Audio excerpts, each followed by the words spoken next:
नमः हरे हराये नमः। हरे कृष्णा। आज हम भगवद गीता अध्याय 6 श्लोक नंबर 46 सीखेंगे। चलिए शुरू करते हैं। तपस्विभ्यो अधिको योगी ज्ञानीभ्यो अपि मतो अधिकः कर्मीभ्यश्चाधिको योगी तस्माद् योगी भवार्जुन। अब हम इसे धीरे धीरे बोलकर समझते हैं।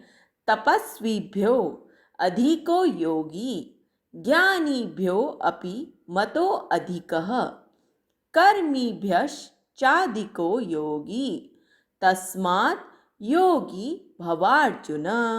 अब हम इसे फिर से गाते हैं। तपस्वीभ्यो अधिको योगी ज्ञानीभ्यो अपि मतो अधिकः कर्मीभ्यश्चाधिको योगी तस्माद् योगी भवार्जुन। अब हम समझते हैं भगवान श्री कृष्ण इस श्लोक में अर्जुन से क्या कह रहे हैं।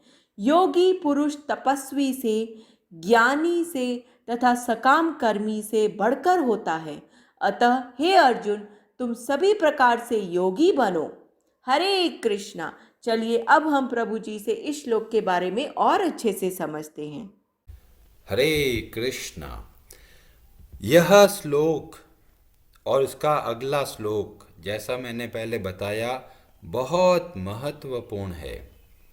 ये दो श्लोकों में भगवान अपनी मन की बात रख रहे हैं। यह अर्जुन का संदेह नहीं है। अर्जुन का जो डाउट था, जो संदेह था कि ऐसे योग भ्रष्ट व्यक्ति का क्या होगा, तो भगवान ने बड़े सुंदर तरीके से उत्तर दे दिया। पर यहाँ पर यह श्लोक अर्जुन की इच्छा से नहीं, भगवान की इच्छा से प्रकट हो रहा है। और ये क्यों हुआ? क्योंकि अर्जुन ने एक ऐसी बात बोली थी पिछले अपने प्रश्नों में कि भगवान आपके सिवा और कोई नहीं है। ये ऐसा अनन्य भाव जब अर्जुन ने प्रकट किया तो भगवान सोच रहे हैं कि अर्जुन को सबसे उत्तम बात क्या बताऊं मैं। और उसी बात को ध्यान में रखते हुए भगवान श्री कृष्ण यह श्लोक बोल रहे हैं। अन्य श्लोकों में और इस श्लोक में एक बहुत बड़ा अंतर है। जो लोग भगवद गीता पढ़ते हैं, पढ़ते पढ़ते पूरा खत्म हो जाती है, पता ही नहीं चल रहा अर्जुन के मन में क्या चल रहा है, भगवान श्री कृष्ण के मन में क्या विचार आ रहे हैं और वो क्या सोच रहे हैं। पर जब हम भगवान के भक्तों के माध्यम से समझते हैं तो हमें पता चलता है हर श्लोक में कुछ न कुछ बहुत बड़ा बदलाव है। और इस श्लोक का क्या बदलाव है? पहले के श्लोकों में बताया गया सिद्धांत ऐसा होता है, ऐसा होता है और ऐसा होता है। पर यह श्लोक बता रहा है कि हमको क्या करना है। यह एक उपदेश परक श्लोक है। भगवद गीता केवल ज्ञान की पुस्तक नहीं है। भगवद गीता ज्ञान के साथ में परिवर्तन लाने वाली पुस्तक है।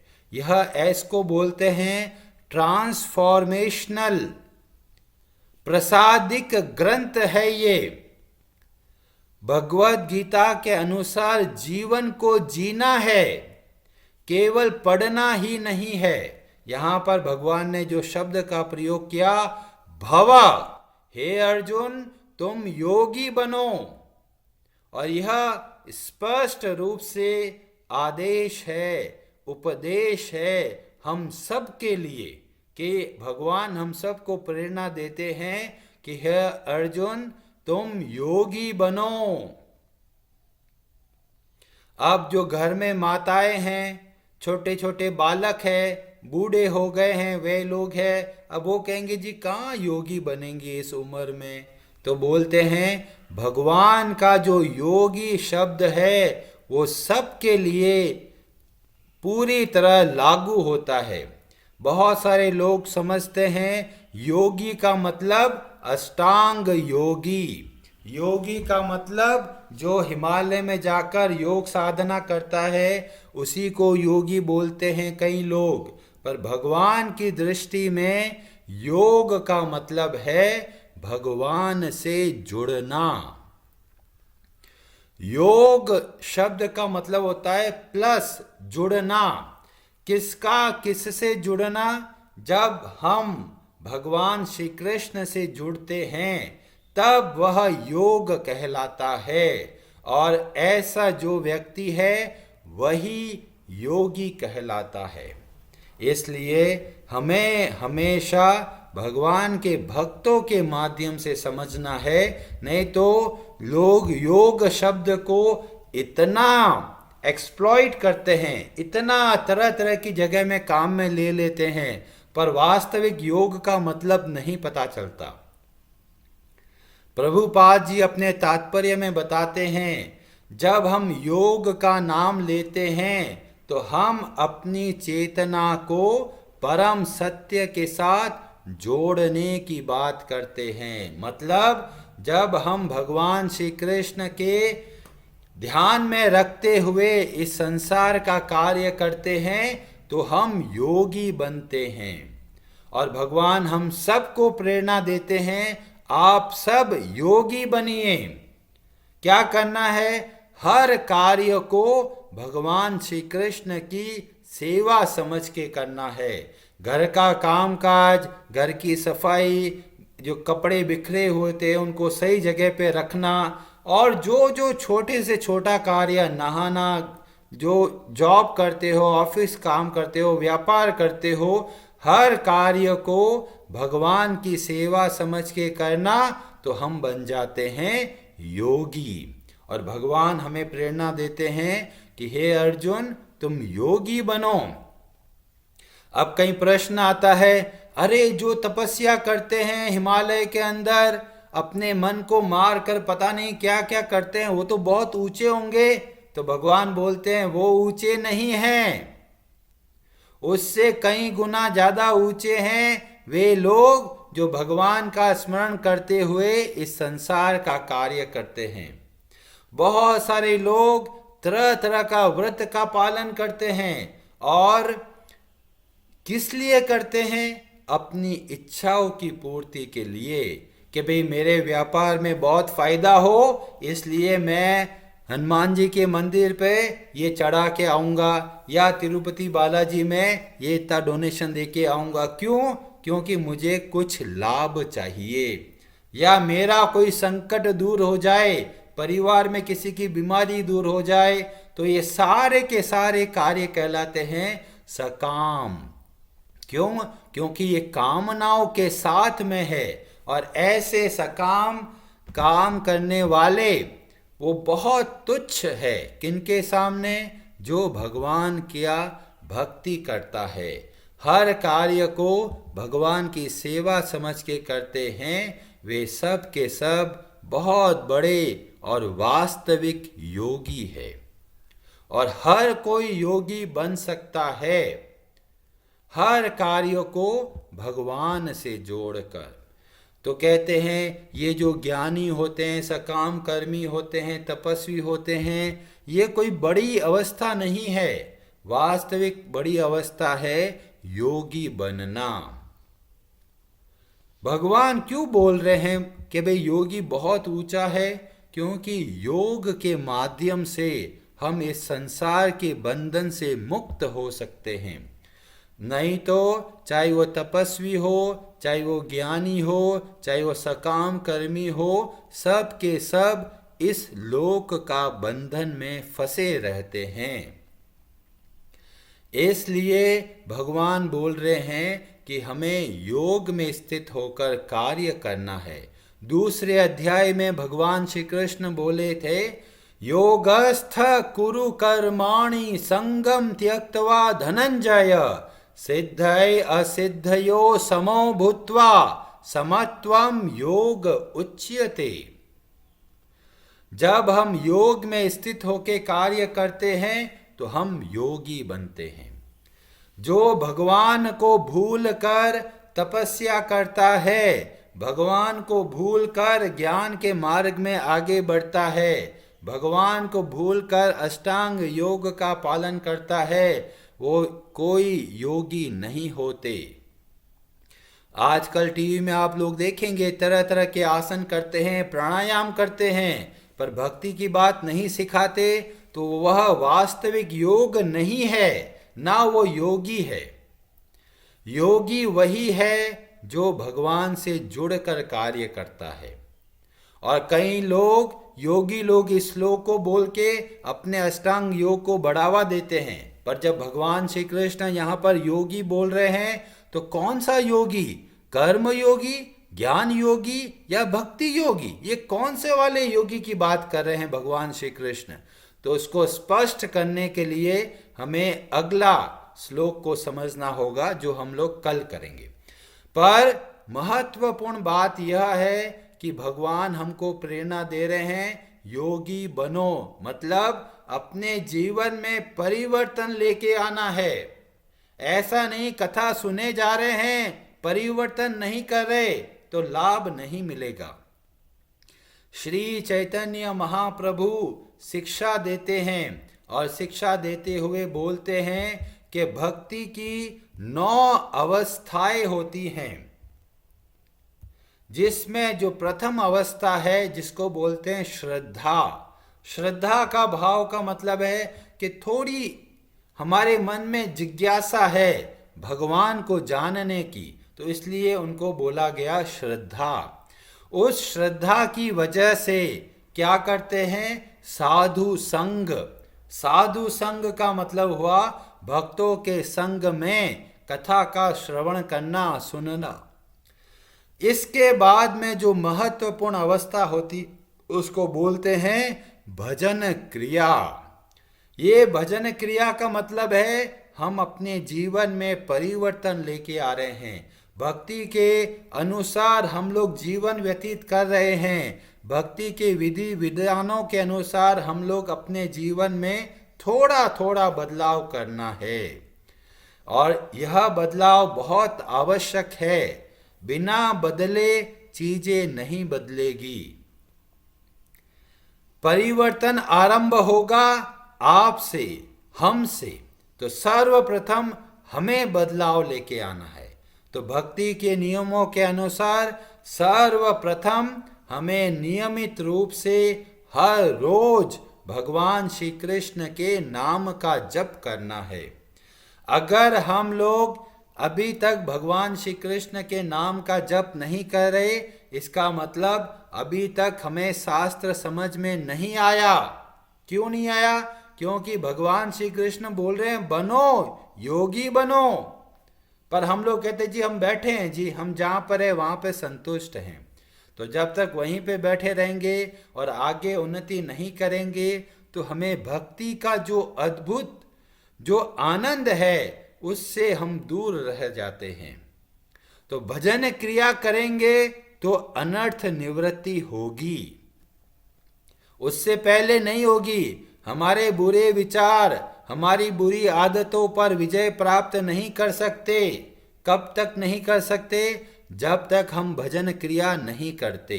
भजन क्रिया करते हैं, हमारा मन शुद्ध होता है। मन जब शुद्ध होता है तो हमारे विचारों में, हमारे व्यवहार में और हमारे मन में बहुत बड़ा परिवर्तन आता है। शुद्ध होता है हमारा यह मन। जब जैसे ही मन शुद्ध होता है तब निष्ठा उत्पन्न होती है। निष्ठा का मतलब अब मैं दृढ़ हूं हर रोज नियम से भगवान श्री कृष्ण की भक्ति करना। जब निष्ठा उत्पन्न होती है, नियमित रूप से हम हर रोज भगवान की भक्ति करना प्रयत्न करते हैं, तो क्या मिलता है? रुचि। रुचि का मतलब है अब हमें थोड़ा अच्छा लगने लगेगा। आहा, कितने सुंदर बातें भगवान श्री कृष्ण बोल रहे हैं और हमें बहुत आनंद आने लगता है।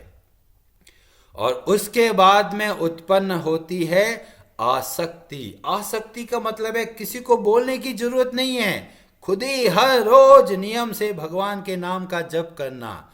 उसके बाद में उत्पन्न होता है भाव और उसके बाद में उत्पन्न होता है प्रेम।